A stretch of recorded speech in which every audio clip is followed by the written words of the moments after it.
The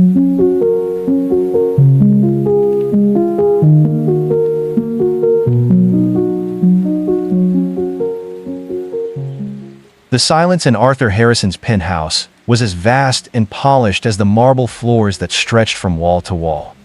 65 stories above the city, the world was a silent, glittering carpet of light, a kingdom he owned but could not feel. At 65 years old, Arthur was the architect of a global financial empire, a man who could move markets with a single phone call, yet the only sound that greeted him each morning was the hollow echo of his own footsteps. His home was not a home. It was a fortress of solitude, built brick by brick with the cynicism he had acquired over a lifetime. The true cornerstone of that fortress had been laid 30 years prior by a man named Marcus, his best friend, his brother in all but blood. Together, they had built Harrison Global from a dusty two-room office into a skyscraper. And then, one day, Marcus was gone along with $10 million and every ounce of Arthur's trust in humanity. The betrayal hadn't just stolen money. It had stolen the part of him that believed in anything beyond a contract, a transaction, a price. His guiding principle became a grim, unshakable mantra: everyone has a price. Kindness was simply the currency used by those who couldn't afford cash. On this particular Tuesday morning, after another night spent staring at the city lights that offered no warmth, an idea took root in his mind. It was a strange, almost reckless impulse, an experiment, a definitive, real-world test to prove, once and for all, that his cynical view of the world was not a wound, but a wisdom.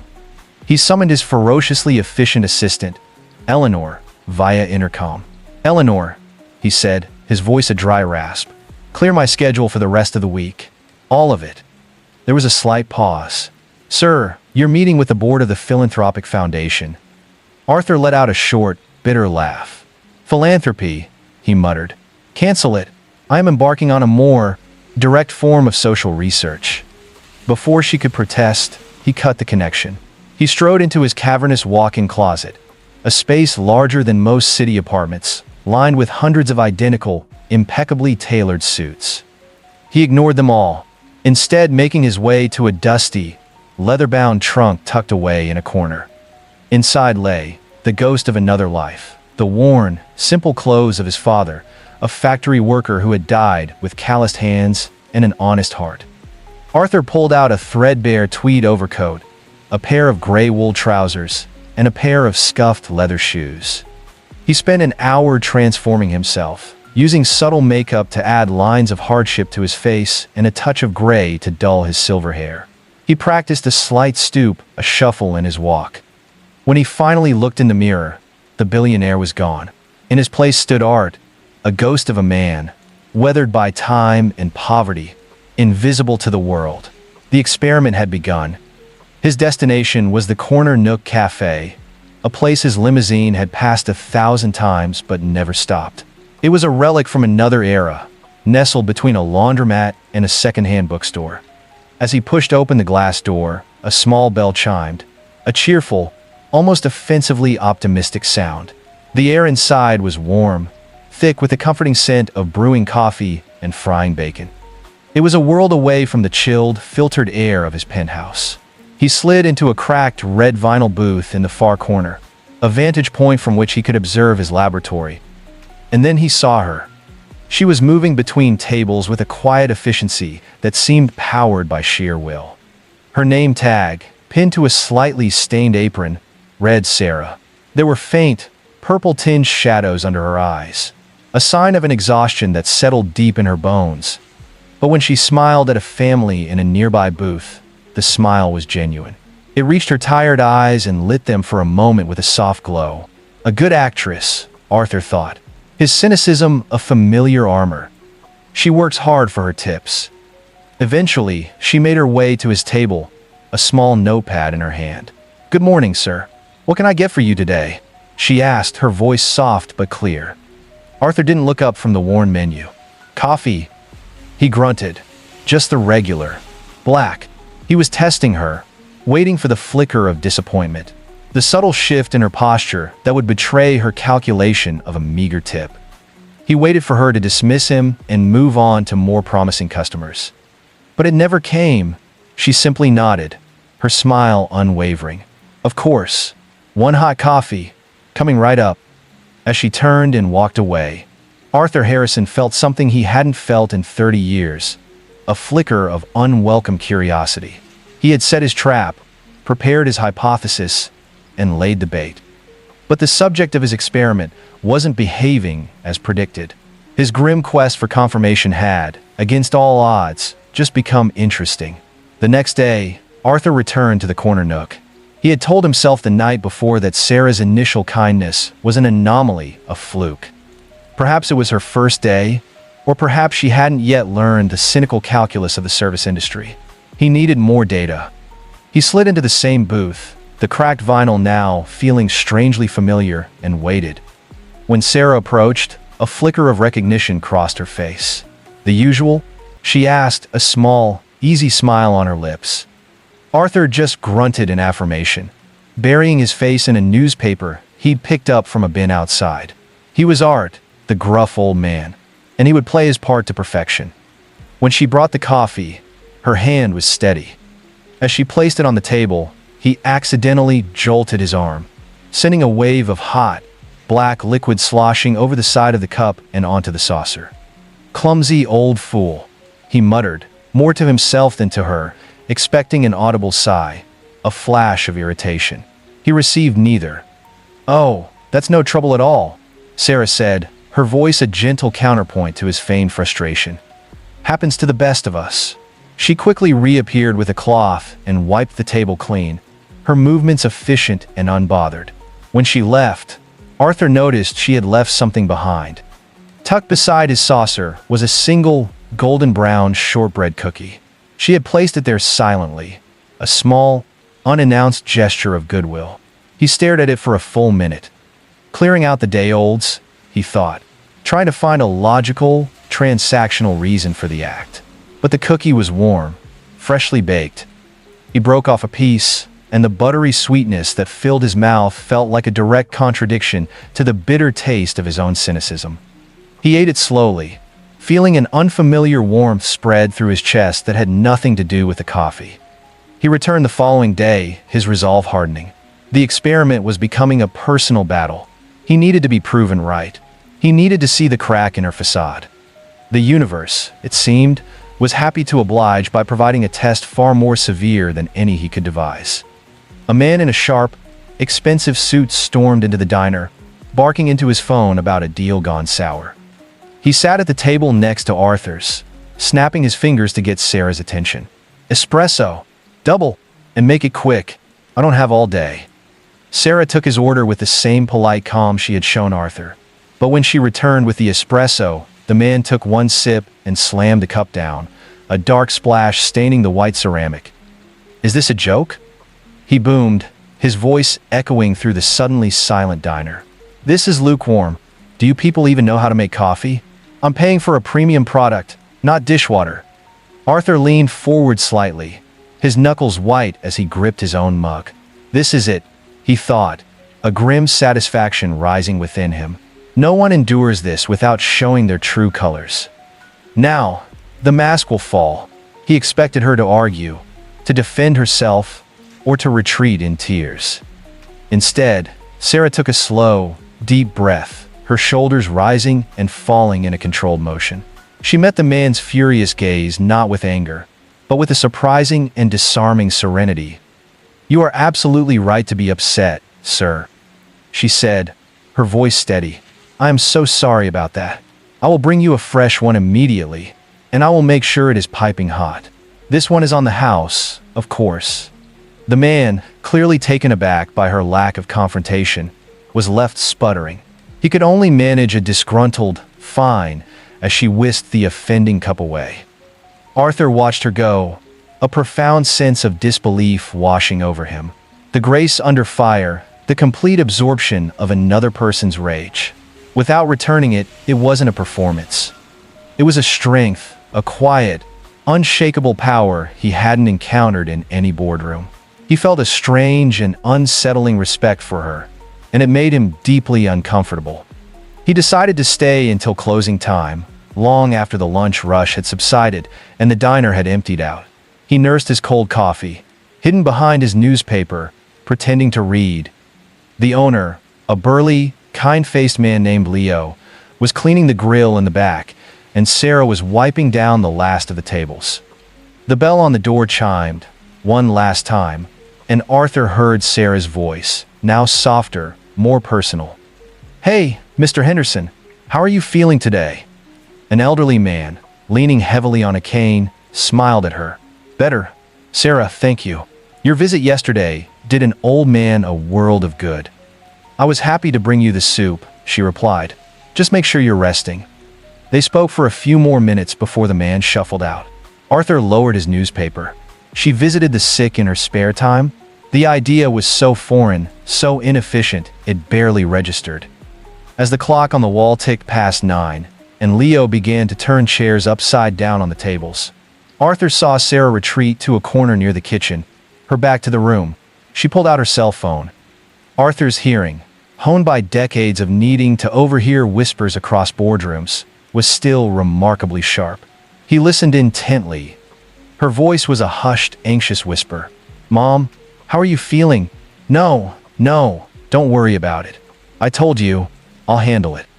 "Yes, I spoke with the pharmacy. They said they can hold it for another 2 days." There was a pause. Arthur could almost hear the strained reassurance in her silence. "Of course, I have the money. Business has been great. I just need to get to the bank tomorrow.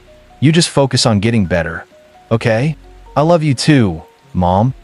She hung up the phone and remained with her back to the room for a long moment. Arthur saw her shoulders slump, a single, weary shudder running through her body. She quickly pressed the heels of her hands to her eyes, took one more deep, fortifying breath, and turned around. The professional, cheerful smile was back in place, though Arthur could now see the immense effort it took to hold it there. In that moment, Arthur Harrison's carefully constructed experiment shattered into a million pieces. The whole premise was wrong. He had come here looking for the price of kindness, assuming it was a commodity to be bought and sold. He never considered that for some, it was the only thing they had left to give. Her generosity wasn't a product of an easy life. It was a defiant act of grace in the face of a hard one. He had come to test her, but in reality, he had been the one under scrutiny, his soul laid bare, and found wanting under the gentle light of her decency. He felt a sudden, urgent need to flee. The warmth of the diner now felt scorching, the kindness of this young woman, a searing indictment of his own empty existence. He knew he had to end this. He would come back one last time tomorrow. He would perform his final, cruelest gesture, receive the angry, bitter reaction he now felt he deserved, and retreat to the cold, safe silence of his tower. His cynical worldview finally, blessedly, confirmed. He had to prove himself right, because the thought that he had been so profoundly wrong for so long was more terrifying than any market crash. The following day, the city was weeping. A cold, relentless rain fell from a bruised gray sky, plastering slick autumn leaves to the pavement.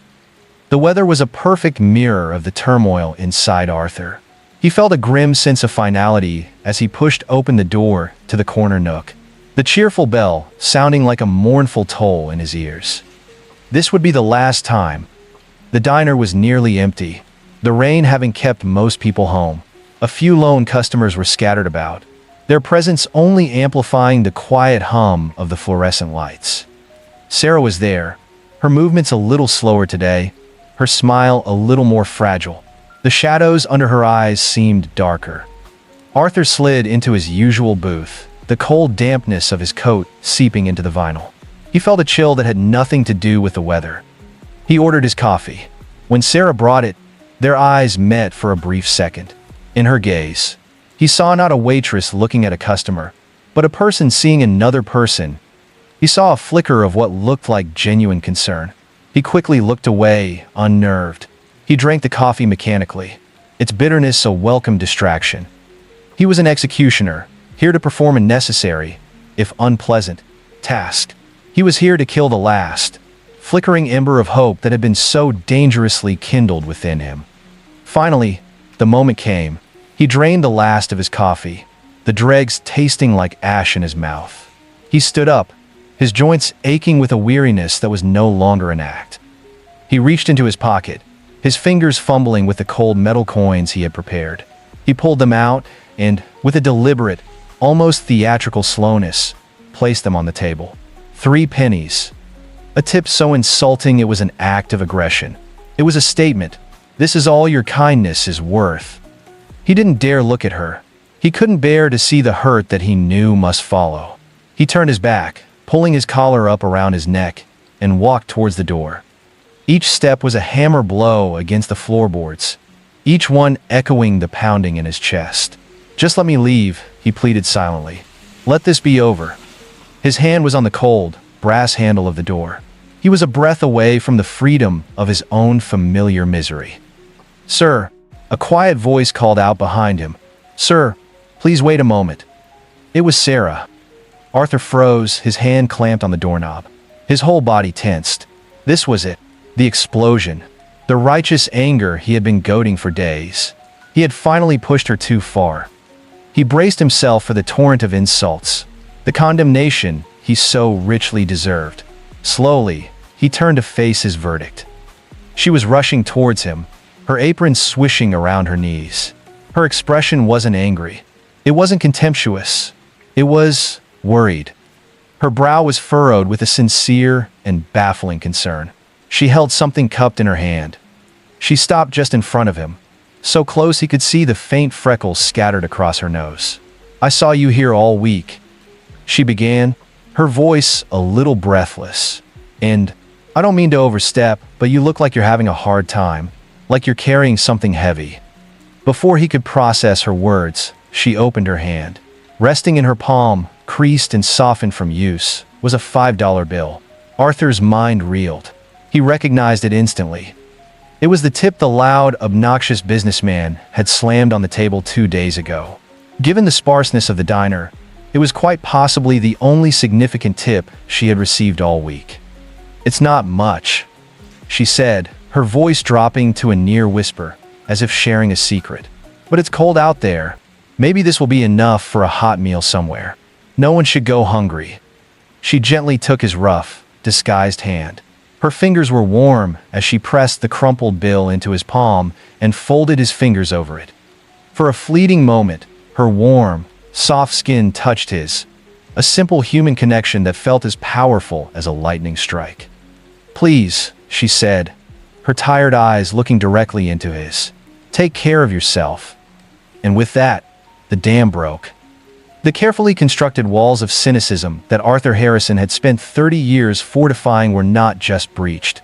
They were obliterated, washed away in a sudden, overwhelming flood of emotion. He stared down at the $5 bill in his hand. It felt heavier than a bar of gold. It was a symbol of everything he had believed was extinct: selfless generosity, pure, uncalculated kindness. A sound escaped his throat, a choked, guttural sob that startled them both. A tear, hot and sharp, escaped his eye and traced a path down his weathered cheek. Then another. He didn't try to stop them. He couldn't have if he wanted to. Decades of frozen grief, of lonely bitterness, of profound isolation. Thought in that single, shattering moment. He stood there in the middle of a small, rain-swept diner, a billionaire disguised as a pauper, weeping silently. He had come seeking proof of the world's greed, and instead, a struggling waitress had shown him its grace, offering him her last $5, and, in doing so, giving him back his soul. Arthur stumbled out of the corner nook, the cheerful bell now sounding like a distant, sacred chime. The cold rain met his face, mingling with the warm tears that still tracked down his cheeks, but he barely felt it. The $5 bill was a warm, living thing in his clenched fist, a talisman against the cynical world he had once inhabited. He didn't hail a cab or call his driver. He simply walked. For hours, he wandered the city streets, an anonymous old man lost in thought. But for the first time, he wasn't observing the world through a lens of suspicion. He was truly seeing it.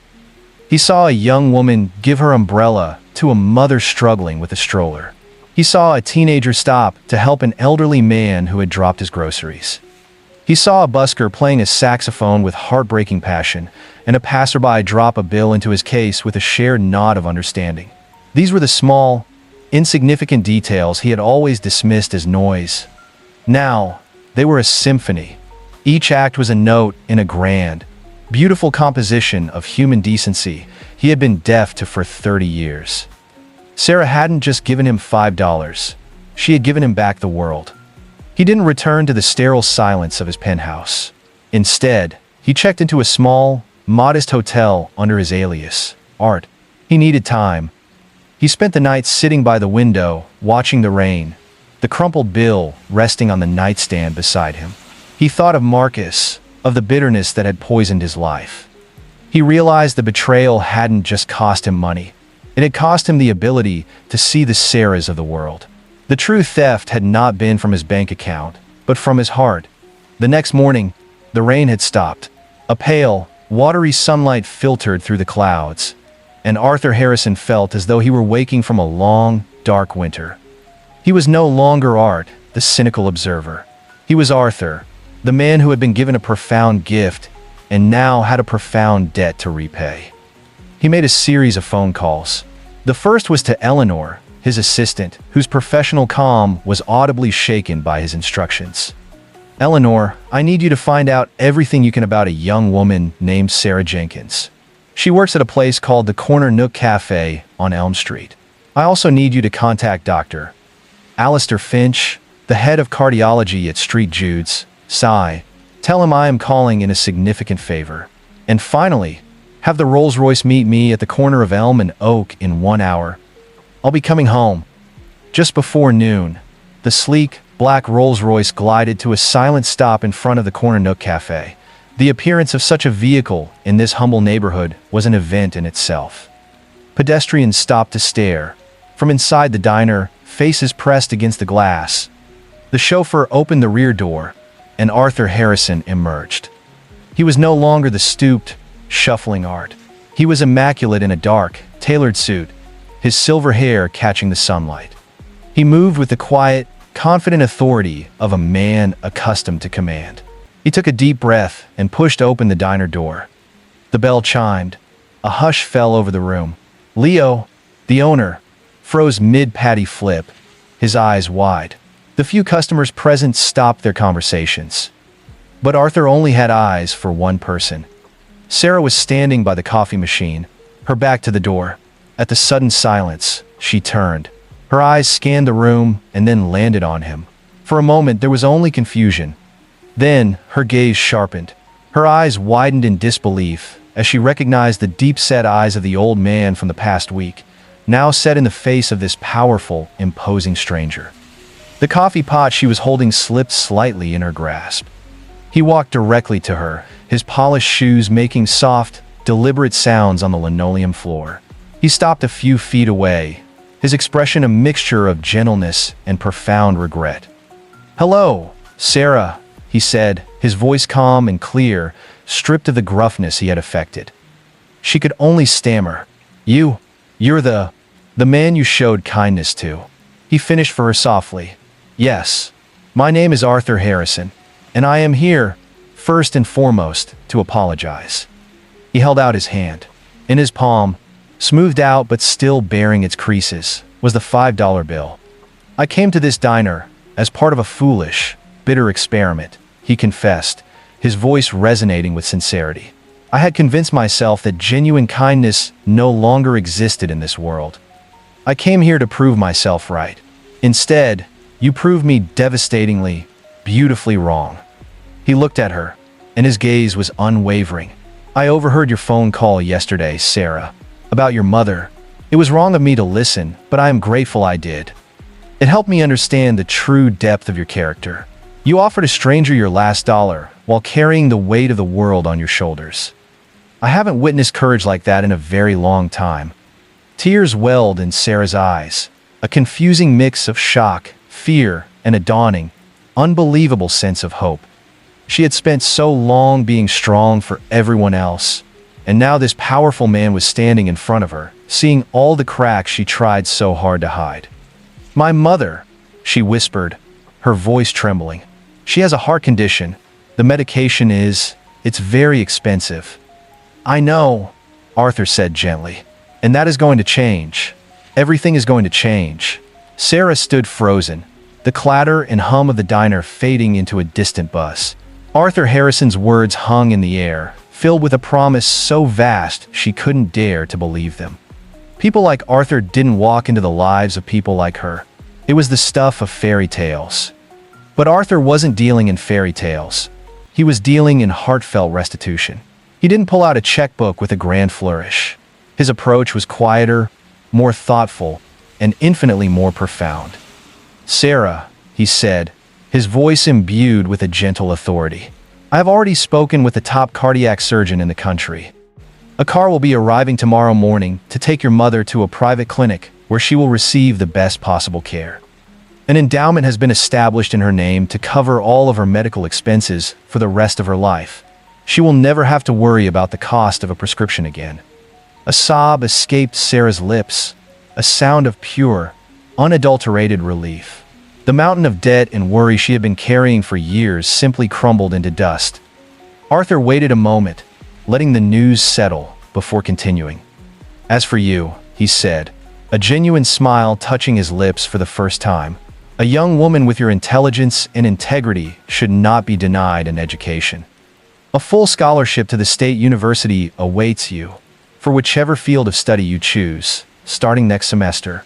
All tuition and living expenses will be covered. He then gestured around the small, beloved diner. In this place, the corner nook, it's more than just a business, isn't it? It's a place of community, a place of warmth. He turned to Leo, who was watching from the kitchen doorway with tears in his own eyes. Leo, I would like to purchase this diner from you for a price that will allow you to retire comfortably, if you wish. On one condition, that you stay on as head chef with a significant raise. He then turned back to Sarah. And I want you, Sarah, to become the managing partner. You will run this place, not just as a business, but as a sanctuary of the very kindness you've shown me. You will ensure that no one who walks through that door ever feels invisible. It was too much. Sarah sank onto a nearby stool, her head in her hands, as the weight of her old life lifted and the possibility of a new one dawned. Leo came out and placed a comforting hand on her shoulder, nodding his tearful acceptance to Arthur. Months later, the Corner Nook Cafe was reborn. It was newly renovated, with polished wood floors and bright, sunny windows, but the red vinyl booths and the welcoming atmosphere remained. It was busier than ever, a local landmark known not just for Leo's famous pies, but for the spirit of its young manager. Sarah moved with a newfound confidence, her smile no longer tinged with exhaustion. Her mother, looking healthier and happier than she had in years, often sat in a corner booth, contentedly helping her daughter fold napkins. And almost every afternoon, the black Rolls-Royce would pull up outside. Arthur Harrison would step out, and he would take his usual booth in the corner. He no longer came to test or to observe. He came to listen. He listened to Sarah's stories about her classes, to Leo's complaints about the price of produce, and to the everyday chatter of the people around him. He had found a home in the one place he had set out to condemn. His penthouse was still there, but it was no longer a fortress. It was just a place to sleep. His real life was here, in the warmth and light of the corner nook. One afternoon, as Sarah sat with him, he slid a small, framed object across the table. It was the crumpled $5 bill, now carefully pressed and preserved behind glass. A reminder, he said simply, that the most valuable investments are not the ones that yield the greatest profit, but the ones that yield the greatest good. Arthur Harrison had set out on a journey to prove that the world was poor in spirit, that every soul had its price. But a young waitress, armed with nothing more than an exhausted body and a compassionate heart, taught him the greatest lesson of his life. True wealth is not measured by the figures in a ledger, but by the kindness you invest in the hearts of others. For, in the end, a single, selfless act of final, humble tip had the power to buy back a man's entire world, making both the giver and the receiver immeasurably rich.